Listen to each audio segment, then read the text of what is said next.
Witty is an MLS commentator for Apple TV and a commentator and host for CBS Sports Golazo. Witty is actually on the call for Bay FC hosting Washington Spirit.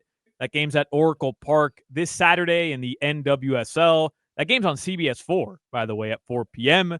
Watch his broadcast there. Inter Miami, which is what we want to talk to Witty about. They're coming off a 3-1 victory in MLS action on Saturday. They beat the defending champs, LA Galaxy, who are playing not like the defending champs. Their next MLS game is Saturday at DC United, but that game follows tomorrow's game. Inter Miami playing a quarterfinal match in the League's Cup. They host Tigres from Liga MX at Chase Stadium at 8 p.m. Witty, appreciate you joining us. And today, Leo Messi, it appears, was on the was practicing, but away from the team, like by himself. Should Inter Miami, I guess, would they struggle beating Tigres tomorrow without Leo Messi? Like, would it be an insurmountable situation for them without Messi?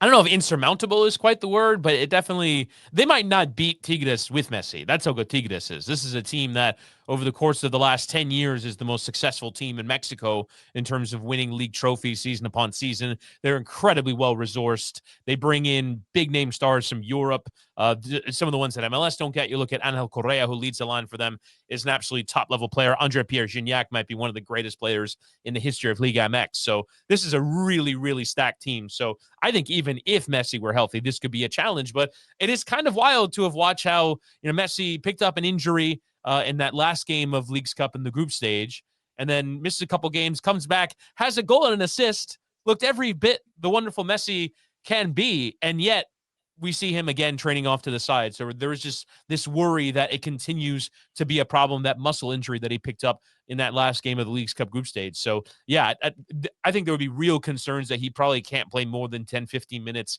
if at all, in this game. And I think that could potentially spell the end of their run in Leagues Cup because this Tigres team is really, really good. Well, Witty, I feel like just given all the noise that's surrounding Inter Miami in this current period of time, even if Messi were to play, it almost seems like the I don't know if distraction is the right word, but with all that's going on around there, it doesn't seem conducive to playing in an important elimination knockout round game against a team like Tigres. You've got Drake Callender, who was officially dealt to Charlotte. I think it was announced today or yesterday. And then there's been this weird public feud between Mascherano and Benjamin Cremaschi. And we could start with Drake Callender. He's a guy who we've talked about has single-handedly won Miami a trophy in the past, and they've really struggled in goal this year. What do you make of that decision? Well, I think in terms of that calendar thing, I've never really understood it from the beginning of the season because they didn't really have an active backup plan. Oscar Ustadi has played a ton this season. He's 39 years old. He wasn't really playing much in Mexico or elsewhere before he arrived. And then your third option is Rocco Rios Nova, who's largely been a career backup, who's a young player that came through in Argentina, but has been a backup here in the United States. It would make more sense to me. And look, the transfer window is not closed, and they just got some money for Drake Callender if they go and buy another goalkeeper, because I think they need a proper number one to get through what they want to get through in this Leagues Cup, in the MLS regular season, and of course in the playoffs. I don't think their present goalkeeping situation is good enough to get through all those things that they're trying to do, as good as the rest of the team is. I think they need a proper goalkeeper, and I don't think that they have one at the moment. So that is a concern for me.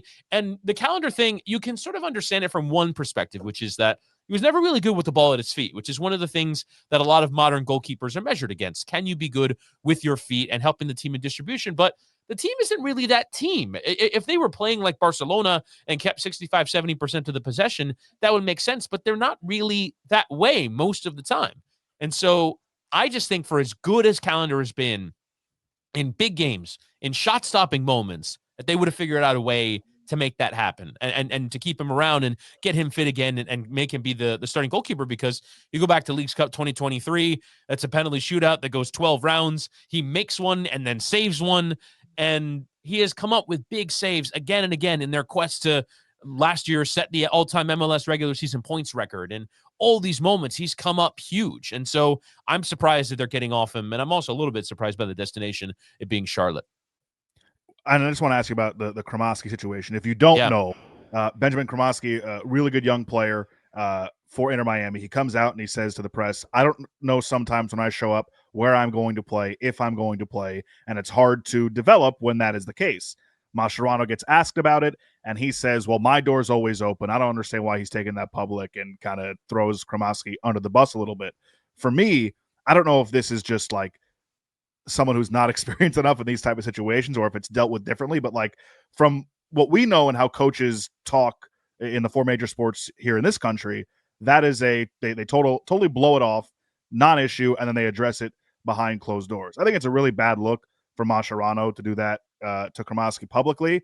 Maybe Cremaschi could have handled it a little differently on his end as well, but I think for Javier Mascherano to react that way and throw his young player under the bus, I don't think that's the best of looks, and I think it kind of speaks a lot to how much control or lack thereof he kind of has over what's happening now.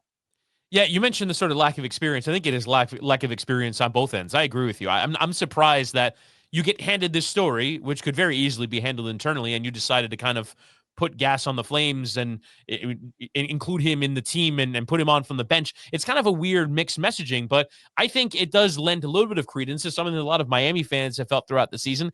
I'm not sure it's entirely true about the kind of lack of complexity in the tactical setup under Mascherano if he's really up for this job, because I think obviously, as a Miami fan, the expectation is to win the championship. It's meant to be the best team in the league, and it deserves a coach who I think has a little bit more of an actual managerial resume. Now, I think Mascherano has actually done a fairly decent job with this team. I think he's done he's done well to manage some of these difficult situations. He obviously has the ear of all the big stars in the team, namely Messi, but all the other players as well, having connections with DePaul and Busquets and Alba and Suarez and all these guys, I think is a good background to have in the dugout.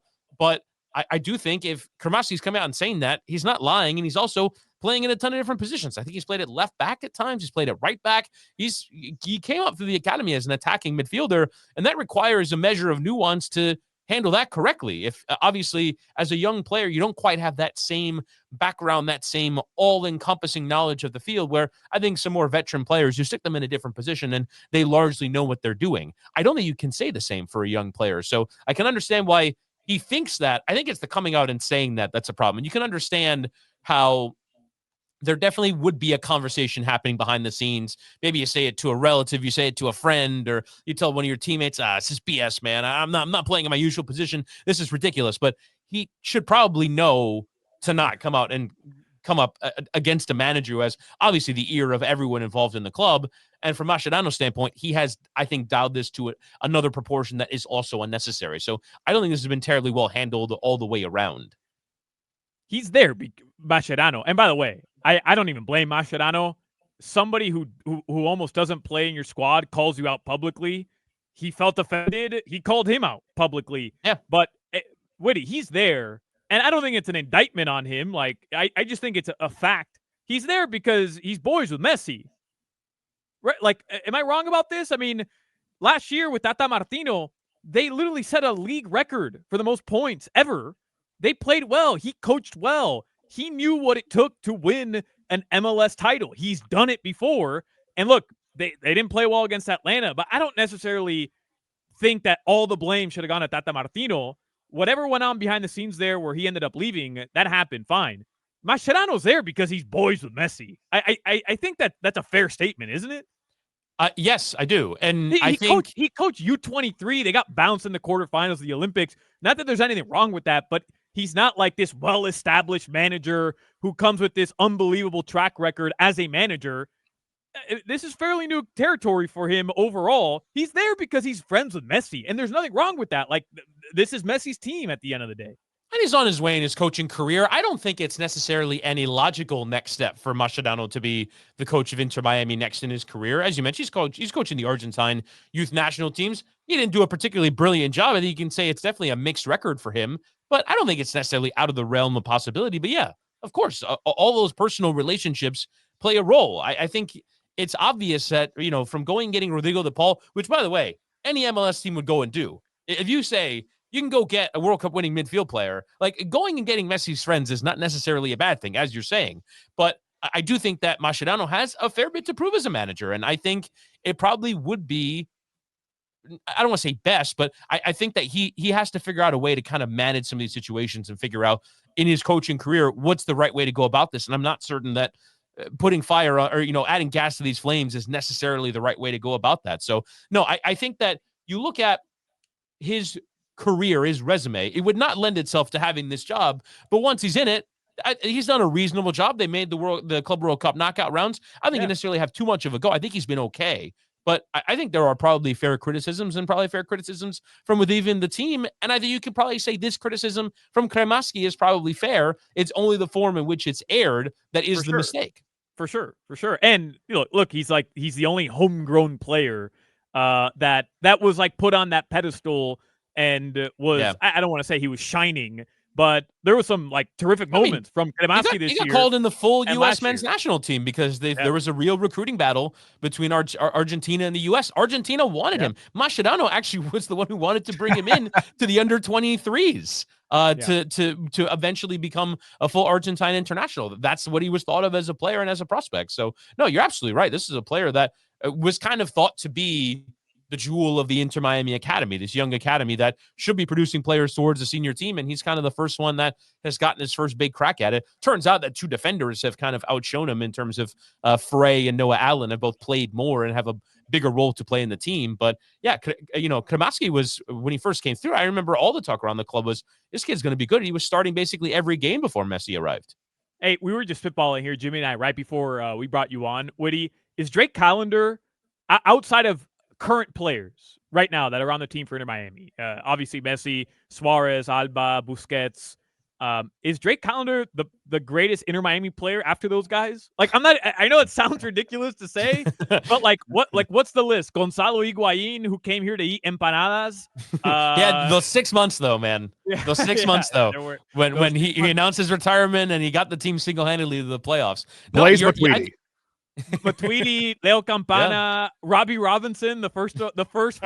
Now we're just doing guys naming dudes. No, I literally did this. I love the game. I did it with my brother today because we were talking on the phone and he went to that first game, the second game that they played against DC United, and we were trying to remember the starting lineup from that first Miami team. It's some great names, and you're right. I mean, this is not a team with a lot of lore, and honestly, Callender is a big part of the current lore as well. Whatever they have put together in terms of results.